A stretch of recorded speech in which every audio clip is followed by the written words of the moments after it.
Bread ছাড়া sandwich বানাতে কখনো শুনেছেন? এবার শুনবেন। হাই, আমি রিদ্ধি।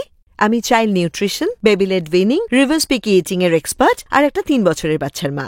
আমি মরিসন বেবি ড্রিমসের সঙ্গে সহযোগিতায় বেশ কিছু রেসিপি বানাবো বলে খুব উত্তেজিত, যেগুলি আপনার কিচেনের প্রসেস ফুডগুলির বিকল্প এবং আপনার শিশুর জন্য দুর্দান্ত। আজ আমরা সুজি ভেজিটেবল স্যান্ডউইচ বানাবো। এটি ব্রেডের একটি হেলদি অল্টারনেটিভ। এগুলো সফট, ফাইবারে ভর্তি আর এতে কোনো প্রিজারভেটিভ নেই। সুজি স্যান্ডউইচ বানাতে আপনার লাগবে 1 কাপ ভাজা সুজি, হাফ কাপ দই, হাফ কাপ জল, হাফ চা চামচ বেকিং সোডা আর সামান্য নুন। সবজির পুর বানাতে আপনার লাগবে হাফ কাপ মিহিভাবে কাটা বেল পেপার, হাফ কাপ মিহিভাবে কাটা পেঁয়াজ, হাফ কাপ মিহিভাবে কাটা গাজর, গোলমরিচ, নুন এবং 1 টেবিল চামচ তেল। একটি পাত্রে সুজি, দই, জল, নুন, বেকিং সোডা মিশিয়ে 20 মিনিট মতো রেখে দিন। সুজিতে ভিটামিন বি, আয়রন এবং ম্যাগনেসিয়াম থাকে, যা মেটাবলিজম বাড়ায়।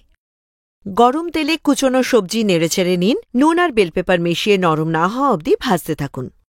বাড়িতে থাকা যে কোনো সবজি আপনি ব্যবহার করতে পারেন। গ্রিজ করা স্যান্ডউইচ মেকারে সুজির মিশ্রণটি ঢেলে তাতে সবজির পুর মেশান এবং ওপর দিয়ে আরও একটি সুজির লেয়ার ঢালুন। দুপাশে গোল্ডেন ব্রাউন না হওয়া পর্যন্ত রান্না করুন। এই সুজি স্যান্ডউইচ খেয়ে দেখুন, যা অস্বাস্থ্যকর ব্রেডের তুলনায় যথেষ্ট পুষ্টিকর। আপনার সন্তানের খাবারে সবজি যোগ করার ক্ষেত্রে এটি খুব ভালো উপায়।